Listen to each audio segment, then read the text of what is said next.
En la programación computacional se generan algoritmos con palabras clave y yo las voy a usar para armar mi propio código. Si aspiras a mi corazón, entonces mándame un mensajito querendum. Si no, mándame un depósito perrón. Fin sí. Los algoritmos son mencionados con frecuencia cuando hablamos de tecnología. En muchos casos se les relaciona con la idea de una inteligencia suprahumana que lo sabe y controla todo de manera malévola. En realidad, un algoritmo solo es un conjunto de instrucciones para resolver un problema, como la forma en que aprendimos a multiplicar. Sí aprendimos, ¿verdad? O los pasos a seguir en una receta de cocina. Eso mero es un algoritmo, una secuencia de instrucciones. Ahora, cuando se unen los algoritmos a las computadoras con la inteligencia artificial o la Big Data, se generan nuevas capacidades que realizan cálculos y procesamientos que a las personas pues nos tomaría muchísimo tiempo. Y con ello se pueden resolver problemas súper complejos. Aunque los algoritmos también han creado problemas por su ceguera operativa, como los sucedidos en ámbitos financieros. Uno de los algoritmos más famosos es el creado en 1990 por Google, llamado PageRank, que reúne una enorme serie de procedimientos que le permiten ofrecer el mejor resultado de la búsqueda en forma de imagen, video, sonido o texto a partir de la edad del usuario, su ubicación, sus búsquedas anteriores y el porcentaje de acierto al mostrar ciertas páginas en búsquedas anteriores de otras miles de personas. Lo que hay que tener en cuenta es que detrás de cada algoritmo hay personas programándolos y por ello se ha hecho importante reparar sobre la ética con la que los crean. Así que, para escudriñar en estos temas, vamos a tener un episodio programado informático, divertido secuenciado, dígito instructivo, operativo... ¡Ay, ya, no memes!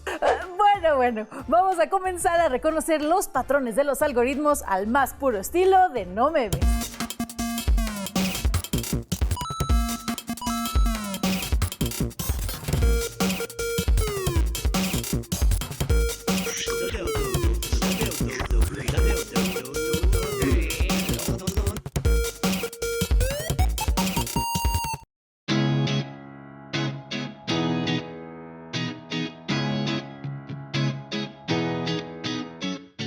Cuando nos enteramos de una novedad en los algoritmos o la inteligencia artificial, a menudo escuchamos dos términos que suenan muy parecidos: Machine Learning y Deep Learning. Sin embargo, no son sinónimos y su aplicación es crucial en la vida diaria actual. Así que vamos a entender mejor de qué se trata cada una. En sus inicios, la inteligencia artificial tenía el sueño de crear máquinas más listas que los humanos. De ahí nació la denominada inteligencia artificial robusta, que por ahora es solo teórica. Y luego se desarrolló la inteligencia artificial aplicada, que es la que se enfoca en un aspecto de la vida, apoyada de algoritmos o procesos secuenciados, y Machine Learning y Deep Learning. Dentro de este contexto aparece el Machine Learning, que se refiere al uso de algoritmos para analizar datos para entender de ellos, y más tarde poder hacer predicciones o sugerencias sobre cualquier cosa, incluso el mejoramiento de los mismos algoritmos. Una técnica de Machine Learning es la llamada Deep Learning, que evalúa modelos para evitar que se generen errores, y para ello se pueden emplear técnicas como la simulación de redes neuronales dentro del software de análisis de datos. El Deep Learning está detrás del reconocimiento de imágenes de Facebook o de un cultivo amenazado por una plaga, el lenguaje cotidiano e incluso en la anticipación de problemas como accidentes automovilísticos. Hoy se busca la ampliación del procesamiento de información para permitir que el Machine Learning evolucione. Además, se trabaja en la optimización del almacenamiento y el uso de grandes cantidades de datos, para que con todo ello se pueda lograr a la perfección el 99.999% en el funcionamiento de los algoritmos y las inteligencias artificiales. ¿Se logrará pronto para que ayuden a la humanidad como lo planean? Por cierto, si quieres experimentar con esas formas de entrenamiento de software, puedes aventurarte con TensorFlow, IBM Watson Developer Cloud o Amazon Machine Learning.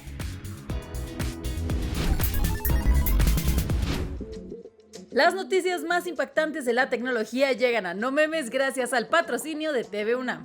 La banda de rock Radiohead estrenó una experiencia audiovisual llamada Kid Amnesia como parte de su nuevo lanzamiento discográfico. La empresa Epic Games se unió a la iniciativa y juntos crearon una exposición con obras visuales y sonoras de los miembros del grupo en Fortnite, en la que incluso hubieron regalos sorpresa durante los primeros días de lanzamiento. Así, la música, las artes plásticas y los videojuegos se dan la mano una vez más para sorprendernos. En el mundo de los videojuegos, Game Awards es el certamen equivalente a los Grammys en música o a los Oscar en cine. Y resulta que ya publicaron su lista de nominados en las diferentes categorías, y entre las principales se escucharon los títulos Resident Evil Village, Metroid Dread y Deadpool. El 9 de diciembre se sabrán los resultados, así que si no los conoces, tienes tiempo de irlos jugando para que puedas ver si tu veredicto es el mismo que el del jurado. Y para quienes sufren por las vacunas, la buena nueva es que la compañía Cobionics creó un robot que vacuna sin agujas. El procedimiento es sencillo. El paciente se registra, se limpia el brazo con un algodón y luego el brazo robótico escanea a la persona y lanza un chorro de agua a una presión tan alta que atraviesa la piel y coloca la sustancia en el tejido, sin aceros puntiagudos haciéndote sudar. Ahora solo hay que esperar que el gobierno de tu localidad lo compre. Estas fueron las noticias que sobresaltaron el entorno tecnológico en esta semana. Los algoritmos dominan Internet y su uso tiene un impacto ambiental considerable. Para darnos una idea de su afectación, consideremos que aunque la energía que demanda en una búsqueda de Internet es mínima, cuando sumamos los millones de navegaciones diarias, podríamos igualar a la contaminación generada por la industria aérea a nivel mundial. Los centros de datos, por su parte, son otra pieza de este rompecabezas contaminante. En Estados Unidos, por ejemplo, este negocio consume el 2% de la electricidad de todo el país. Y aunque muchos de los proveedores de estos servicios buscan que su alimentación energética sea con energías renovables, en la actualidad, la mayoría usan fuentes de energía basadas en combustibles fósiles. Finalmente, los buscadores de Google y Microsoft están comprometidos en reducir la producción de CO2. Otras empresas prometen plantar cierta cantidad de árboles por cada número de búsquedas. Por nuestra parte, de manera individual, podemos contribuir a la reducción de estos contaminantes a través de diferentes acciones como dejar de enviar correos innecesarios como los de agradecimiento o cambiar archivos adjuntos por ligas a los archivos y darnos de baja de listas de correos que no leemos o ya no deseamos. También podemos reducir el envío de emojis en mensajes, ya que contaminan más que el simple texto. Volver a utilizar los mensajes SMS ayudará, puesto que contaminan menos que los enviados por WhatsApp o Facebook. Es cierto que la búsqueda de información en Internet es menos contaminante que hacerlo en un libro. Leer noticias online es menos perjudicial para el ambiente que hacerlo en periódicos. También es cierto que si evitamos búsquedas inútiles en Internet ayudamos a la conservación del planeta. Y en materia de algoritmos y sus plataformas, lo que más contamina es ver películas y series en Internet, dada la energía que se necesita para encender la pantalla y la que requiere el servicio de streaming. Para optimizar este consumo de energía podríamos evitar reproducir música de YouTube como ruido de fondo. Por cierto, los videojuegos descargados consumen más energía que los de discos físicos. Las redes sociales son las menos contaminantes de este panorama, aunque podemos contribuir un poco más desactivando la copia de seguridad innecesaria en la nube. Así que aquí tienes algunas recomendaciones para que nuestro uso de algoritmos en Internet sea más eficiente y menos contaminante. Los algoritmos lo permean todo, incluso el cine, la televisión y los videojuegos. Por eso vamos a ver estas recomendaciones que nos sugiere el algoritmo de No Memes. El profesor de matemáticas Marcus du Sautoy nos conduce por un viaje hacia el interior de los algoritmos más importantes de la vida actual, para develar su funcionamiento, origen y desarrollo. Todo en un documental de 1 hora producido por la BBC titulado The Secret Rules of Modern Living: Algorithms. There are step-by-step instructions working quietly behind the scenes. Y ya que estamos en temas de algoritmos y programación, vamos a 1984, cuando un programador trata de adaptar una novela a un videojuego, pero pronto las ficciones y la realidad se van mezclando y cuando menos nos damos cuenta, nosotros mismos somos parte de la historia. Todo esto pasa en este experimento interactivo de Black Mirror, conocido como Bandersnatch. Este capítulo es un clásico de la nueva televisión interactiva. There is something. Bandersnatch was the final straw. Y Creative Assembly llegó con un videojuego que recrea la atmósfera terrorífica que rodea a un personaje icónico del cine y los videojuegos. El título Alien Isolation te va a enfrentar enemigos que serán superados si piensas más en un algoritmo de estrategia que en la violencia. La ambientación en combinación con el sonido te robarán los sentidos. Por cierto, en el Switch se ve igual o mejor que en otras consolas.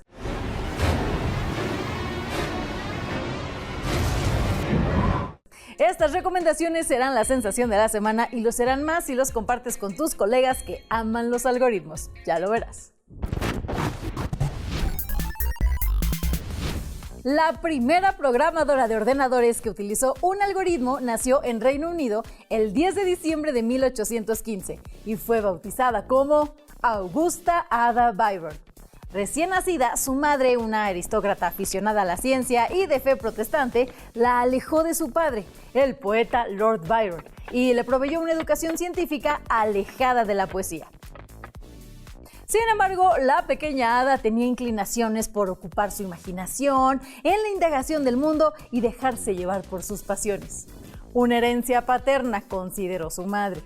Por eso fue encomendada con Mary Somerville, una escritora, científica y matemática escocesa con quien Ada entablaría una relación muy cercana.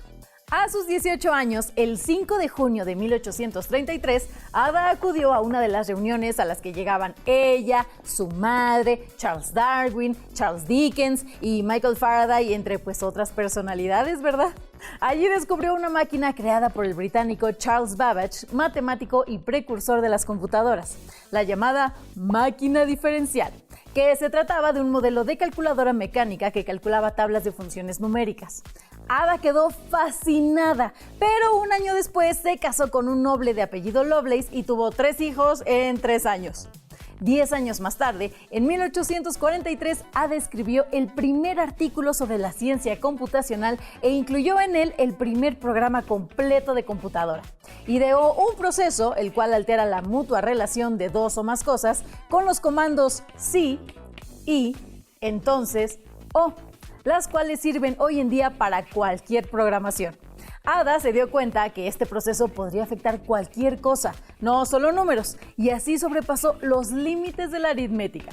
También concibió una máquina capaz de analizar cualquier objeto del universo, o sea, una computadora, la cual se apoyara en un nuevo lenguaje analítico o algorítmico, al cual veía como una ciencia poética. Murió a los 36 años, víctima del cáncer de útero, y hoy es considerada la primera programadora de la computación. Gracias a Ada Lovelace, a sus notas y las tarjetas perforadas con las que las acompañó, tenemos el primer vestigio de un ordenador y de la descripción de su software. Sin Ada, muy probablemente, hoy no habría programación computacional, ni este programa, ni todo lo que se relaciona con las computadoras. El corte que viene lo hemos programado para que dure muy poquito, así que no te despegues de tu pantalla porque viene la entrevista, un reportaje sobre el fallo de los algoritmos, los gadgets y los memes. ¡Vamos para allá!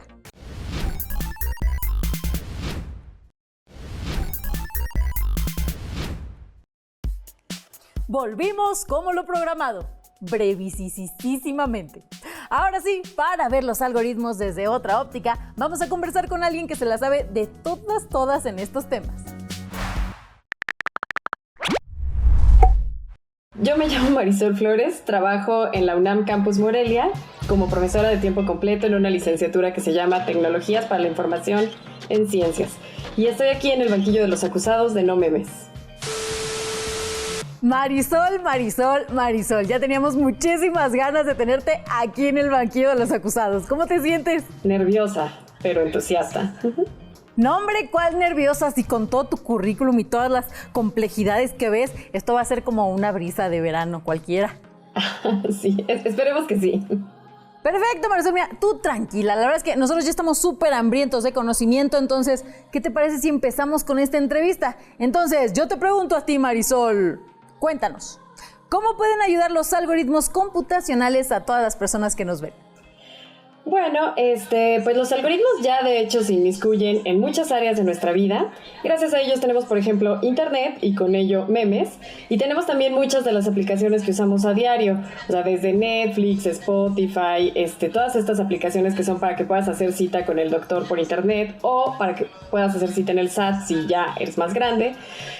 También se están incorporando en todas las áreas del conocimiento, o sea, en ciencias biológicas, en el diseño de medicamentos, en el estudio de transmisiones de virus, que es un tema muy de moda, de patrones en los que se mueve la gente y los transportes en las ciudades. Yo creo que los algoritmos ya nos ayudan y van a hacerlo todavía más, o sea, van a seguir participando de manera creciente en nuestra vida cotidiana. Me encanta esa respuesta porque sí, o sea, los vivimos todos los días, los usamos y tal vez ni siquiera sabemos que están ahí, ¿no? Entonces, por ejemplo, pues para la tía Kino que nos anda viendo, ¿cómo le explicarías en un tweet, en los 280 caracteres, qué es un algoritmo computacional? Pues ahora sí que en tus palabras. Un algoritmo es un método, es una receta que sigues siempre igual para que suceda algo. A mí me encanta definirlo como esta cancioncita, ¿no? Que va de que si tú te sientes muy feliz, aplaude así. ¿A poco no? Porque pues es que es real, o sea, es como si tú buscas perros en el buscador, ya te va a mandar todos los anuncios de cosas para perros que hay en el mundo. ¿A poco no? Sí, totalmente, solamente saben seguir instrucciones ahí muy precisas, ajá. Oye, y bueno, ya que definimos qué es un algoritmo, ¿cómo podríamos cuidarnos de los sesgos de los algoritmos? Pues yo creo que sobre todo es importante que no utilicemos los algoritmos como si fueran cajas negras, o sea, como si fueran magia sin entender realmente qué significan los términos detrás. O sea, cuando le damos clic al botón de acepto, deberíamos de poner un poquito de atención a ver quién es la compañía que va a tener nuestros datos y cómo va a usarlos. Y particularmente para el tema del sesgo, me parece importante que nos interesemos en el tema lo suficiente como para organizarnos. O sea, yo creo que en este momento las empresas líderes son tan grandes y tienen tanto dinero que nuestra relación para nada es simétrica. Pero cuando revisamos la historia, vemos en el pasado ejemplos del poder que puede tener una red. O sea, el poder que adquiere no solamente una persona, sino un grupo de personas que están organizadas para conseguir un objetivo. Entonces yo creo que el sesgo en algoritmos puede tener tantos sabores diferentes que habría que revisar caso por caso. Pero, aunque no todos vamos a ser programadores, lo que sí podríamos hacer es apoyar las redes y las iniciativas que buscan promover software libre, pensar en las consecuencias que puede tener la tecnología y exigir transparencia y responsabilidad en los procesos que se van haciendo automáticos. O sea, en todos los que dependen de los algoritmos. Y a ver, Marisol, ¿qué ejemplo nos podrías dar de un peligro que corremos si no nos cuidamos de estos sesgos? Pues yo creo que el riesgo principal es que pensemos que precisamente las computadoras de verdad son inteligentes y que de verdad aprenden o que de verdad piensan, ¿no? Hay este caso de hace unos años, ahora durante la pandemia, de estudiantes que no podían presentar su examen en persona. Entonces el gobierno decidió que un algoritmo iba a adivinar qué calificación se hubieran sacado en un examen muy importante. Entonces, si tenemos confianza ciega en los algoritmos y nuestro gobierno nos propone algo así, pues a lo mejor podemos aceptar un resultado de ese tipo, que en realidad no es un ejemplo imaginario, ¿no? O sea, eso puede pasar, por ejemplo, para saber, o sea, puede haber algoritmos que decidan a quién contratan o no para algún trabajo o a quién le dan un crédito o no. Entonces, bueno, pues eso, yo creo que ese es un ejemplo claro en donde si más o menos entiendes cómo funciona el algoritmo, pues puedes hacer mejores preguntas, puedes empezar a preguntar quiénes fueron los programadores, qué cosas midieron para ponerle a esa receta que es el algoritmo y pues ya puedes quejarte con más elementos, ¿no? O sea, puedes organizarte para saber cuándo aceptas y cuándo no una recomendación que te hace un algoritmo. Claro, para pues nosotros también poder pues ejercer nuestros derechos con el uso de estos mismos algoritmos, ¿no? Que no nos perjudiquen, sino que al contrario pues puedan ayudarnos, pero pues para eso hay que entenderlos primero.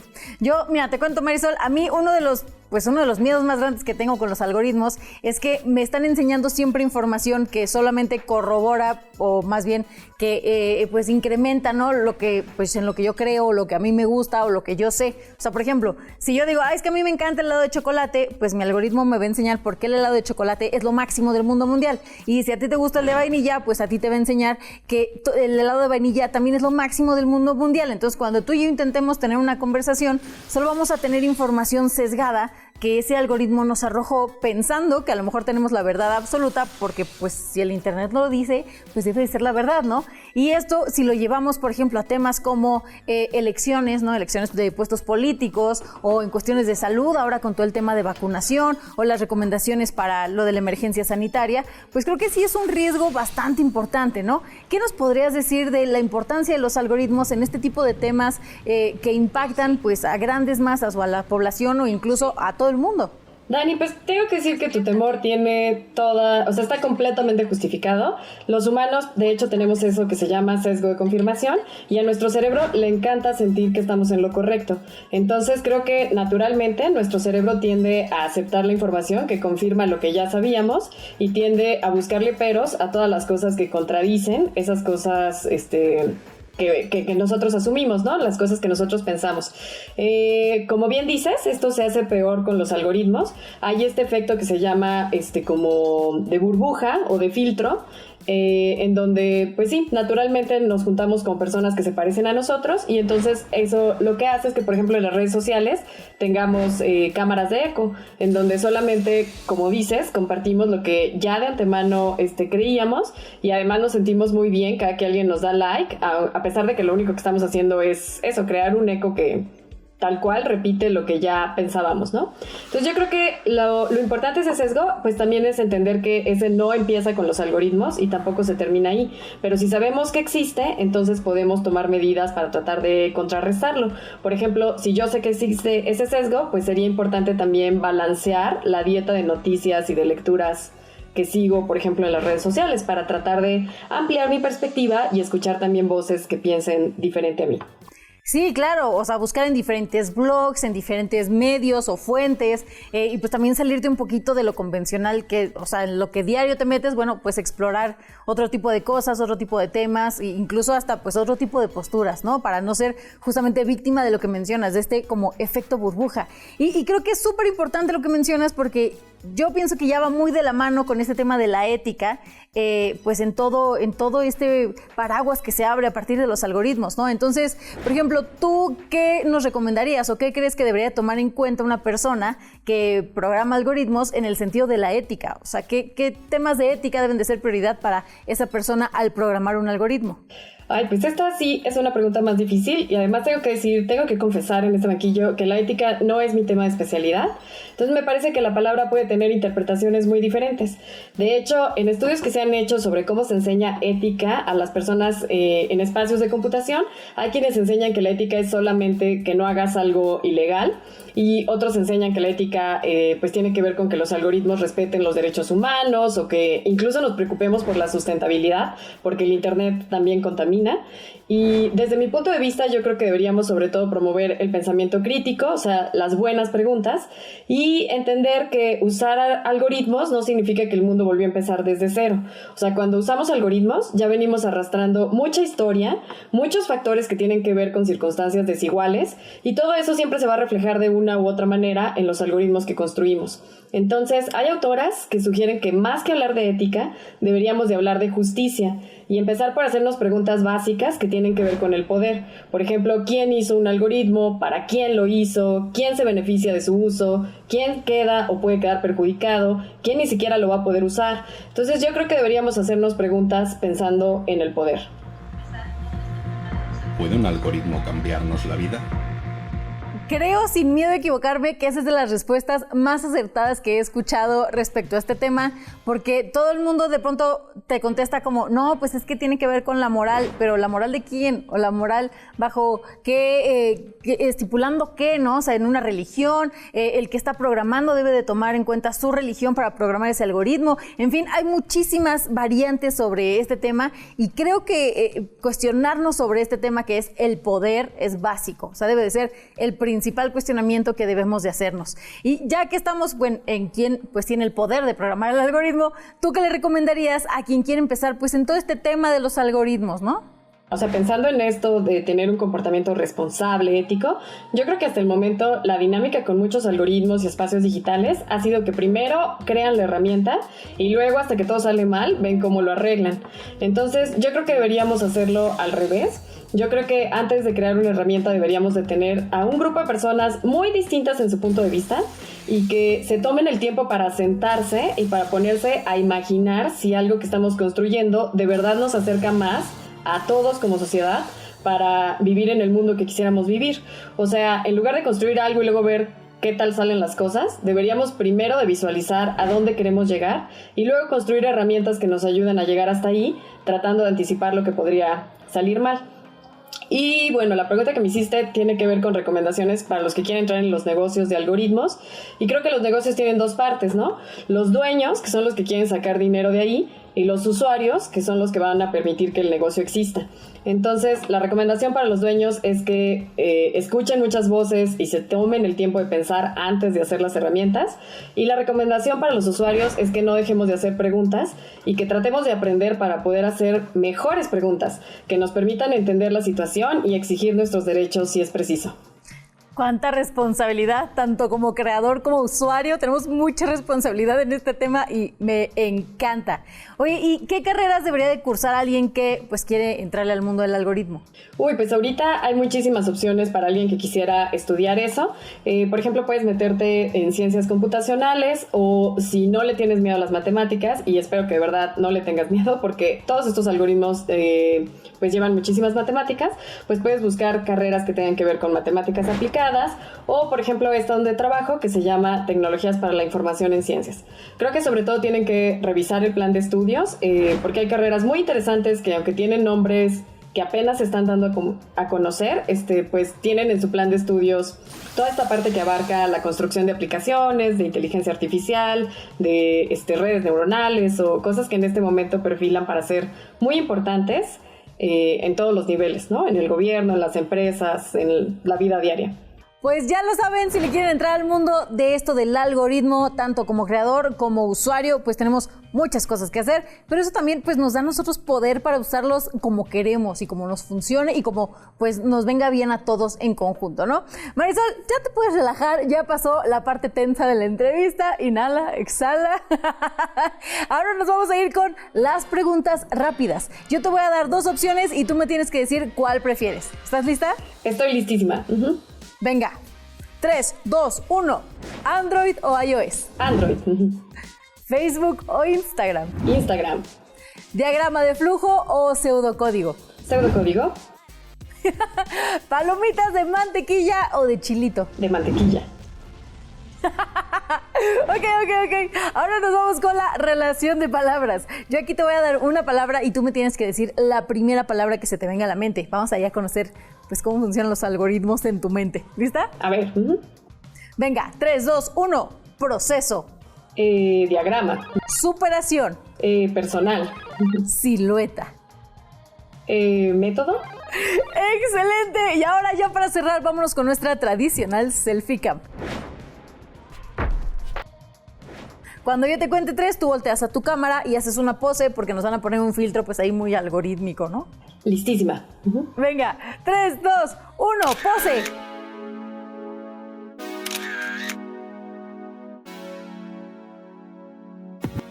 ¡3, 2, 1! ¡Otra pose!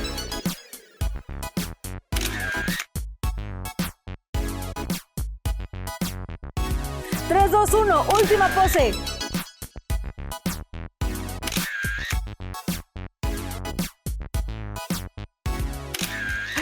¡Excelente, Marisol! Oye, ¿algún último mensaje que quieras darle a la audiencia? Nada, me encantó estar aquí y qué bueno que se toquen estos temas. Sigan estudiando. Gracias a ti por estar aquí, de verdad que es todo un deleite conversar con mentes tan brillantes como la tuya. Yo me podría seguir aquí todas las horas del día porque este tema me apasiona y cada vez que me resuelven una duda me surgen más. De hecho, yo creo que en casa pues también van a estar surgiendo nuevas dudas sobre este tema que ni siquiera sabíamos que teníamos. Entonces te agradezco muchísimo y de verdad espero que vengas muy pronto otra vez al programa pues para seguir comentando todo lo que hay que saber de este tema. Gracias, yo también espero volver. Muchísimas gracias, también me encantó la entrevista. Muchas gracias por todo, un abrazo. ¡Mua!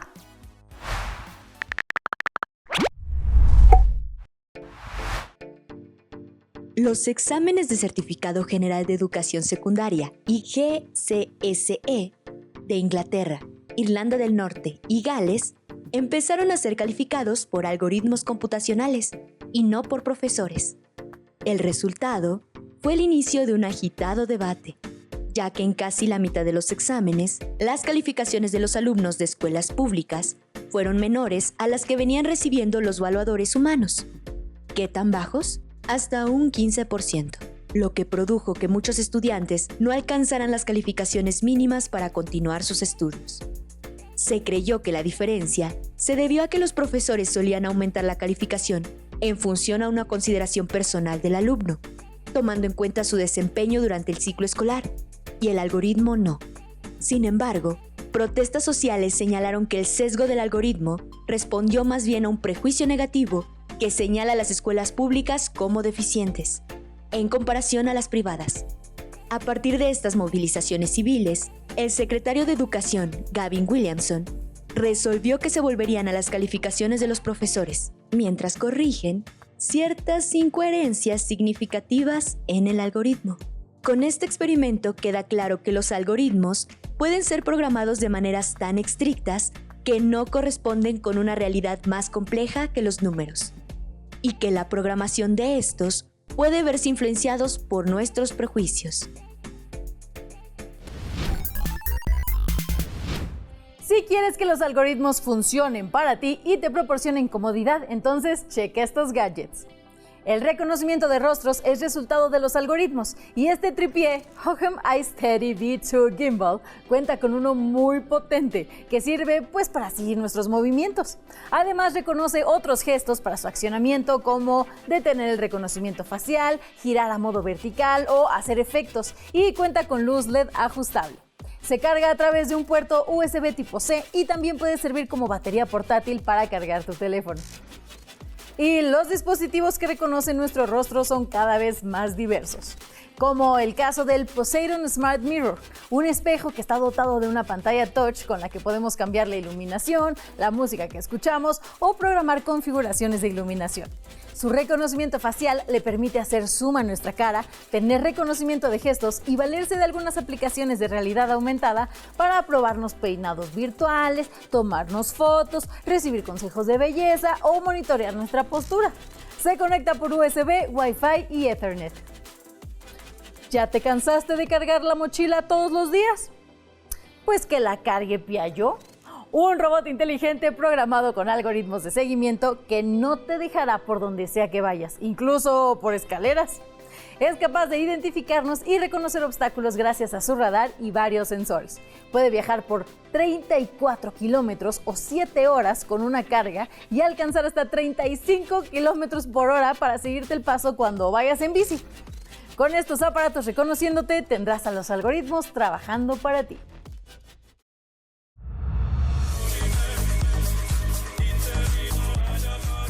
A veces, en lugar de un algoritmo, tengo ganas de algo con ritmo. Algo así tipo, trap para bailar, mientras veo los memes más trendy de la semana.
El entorno que hemos construido, soportado por tecnologías digitales, tiene su fuente de funcionamiento en algoritmos computacionales.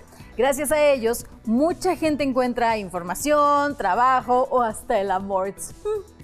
Desmitificar el significado y funcionamiento de estas descripciones de procedimientos es clave para relacionarnos con ellos de otra manera, además de permitirnos saber que podemos negociar con quienes los hacen para que busquen su mejoramiento y para que actúen de manera que su desarrollo beneficie también al tejido social. Ojalá que así suceda muy prontico. Yo soy Dani Quino y en nombre de quien secuencia este programa te dejo un abrazo programado para promover la buena vibra. Nos vemos la próxima semana para hablar de la nube. Adiós.